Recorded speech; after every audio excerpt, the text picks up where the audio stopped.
এই যে দেখা যায় জি এটাতে কি সংকেত বোঝাচ্ছে?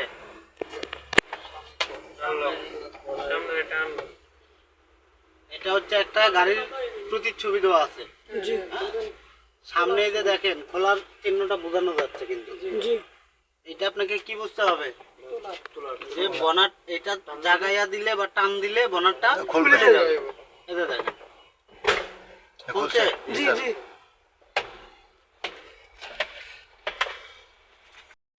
এই গাড়িগুলোর লক কোন পাশে? কিছু গাড়ি একটু একদম ডান পাশে, কিছু গাড়ি একদম বাম পাশে, কিছু গাড়ির মাঝখানে যে মনোগ্রাম বা লোগোটা থাকে, লোগোটা একটু ডানে বা বামে। কিছু গাড়ি আছে একদম মাঝ বরাবর। এটাকে কি করতে হবে? দেখতে হবে। এই গাড়িটা এই যে দেখেন একদম ডানেও না বা মনোগ্রামের একটু সাইডে। এই যে হাতটা দিয়ে দিলাম, লকটা জাগায় দিলাম, আরেকটাতে বোনারটা উঠাই দিলাম। বাস বোনারটা কিন্তু লাগান, স্ট্যান্ড লাগা দেয়। স্ট্যান্ডে লাগানো স্ট্যান্ড কই আবার ওই যে স্ট্যান্ড একটা স্ট্যান্ড ভিডিও ঠিক এখন আমাদের কি ইঞ্জিনটা ওপেন হয়ে গেছে। হয়ে গেছে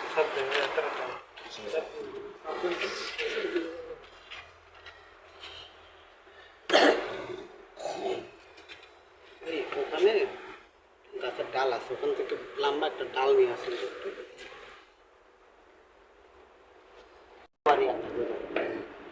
হ্যাঁ ব্যাটারি লাইন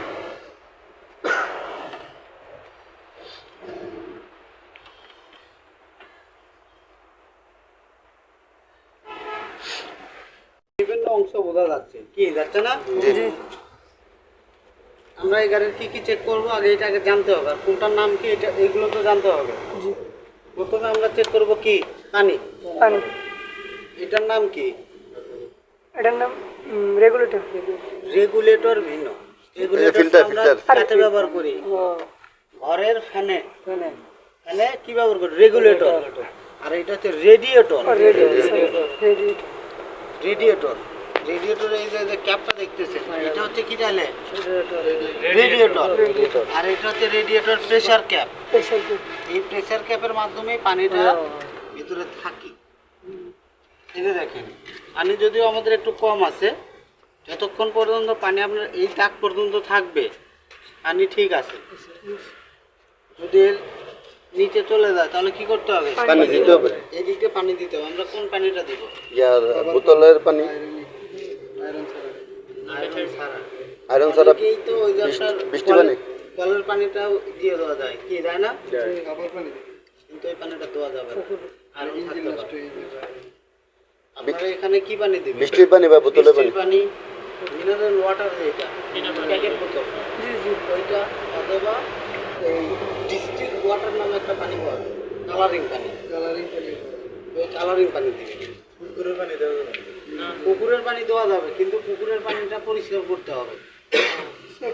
কারণ পুকুরের পানি কি pressure? Radiator pressure cap. Tap টাকা থেকে এই ক্যাপটা যদি লাগানো না থাকে, ইঞ্জিনটা ঘোরার মানে যখন স্টার্ট থাকে তখন কিন্তু পানিটা গরম হয়ে যায়। যদি প্রেসার ক্যাপটা না থাকে তাহলে পানিটা যে কোনো সময় ভয়েল করে বের হয়ে যাবে। ওই পানিটাকে আটকায় রাখার জন্য প্রেসার ক্যাপের ব্যবহার করা হয়। বুঝতে পারছেন?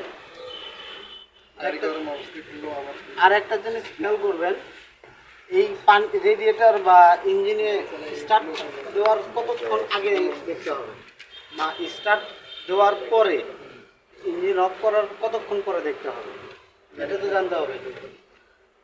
প্রথমে আইসা গাড়ি স্টার্ট দেওয়ার আগে আপনাকে এগুলো চেক করতে হবে, এবং গাড়ি চালাইছেন, ধরেন যে আপনি 4 ঘন্টা 5 ঘন্টা বা 6 ঘন্টা গাড়ি চালায় আসছেন, আসার পরে সর্বনিম্ন 1 থেকে 1.5 ঘন্টা গাড়িটাকে আগে বিশ্রামে রাখতে হবে। তারপরে আপনি আস্তে আস্তে এগুলো চেক করতে পারবেন। কিন্তু গরম অবস্থাতে কোনোভাবেই দেখা যাবে না।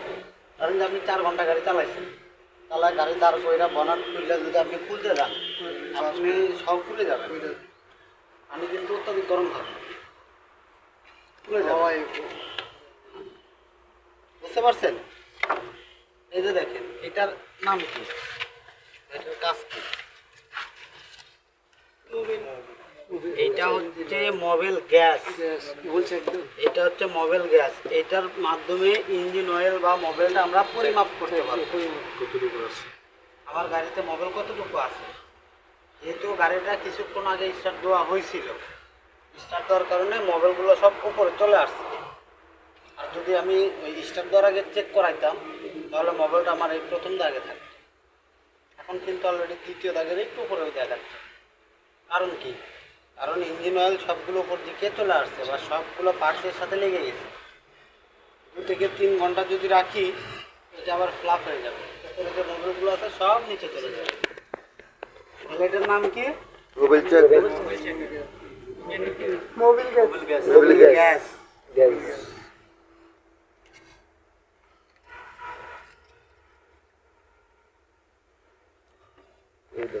এই যে দেখেন এটার নাম কি? এটা স্টিয়ারিং পাওয়ার অয়েল। এটা কি তাহলে? Brake oil. এটা power oil power oil. Brake অয়েলের কাজটা কি? ব্রেকটাকে স্মুথ করা। ব্রেকটাকে স্মুথ করা।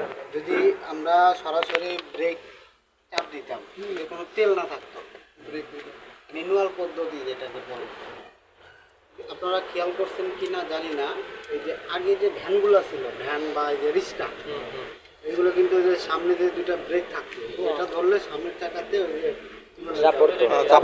এটার মাধ্যমে ব্রেকটা ধরতো। ওটা কি কোনো তেলের ব্যবহার আছে? ওইগুলো কিন্তু খুব দ্রুত মরিচা পয়সা জং ধরে নষ্ট হয়ে যায়, কি যাইতো না? তো এই গাড়িগুলা কি ওই গাড়িগুলোর থেকে গতি বেশি থাকে না কম থাকে? বেশি ওই ভ্যান রিক্সার থেকে ব্রেকের প্রয়োজন বেশি আছে না নাই? বেশি আছে।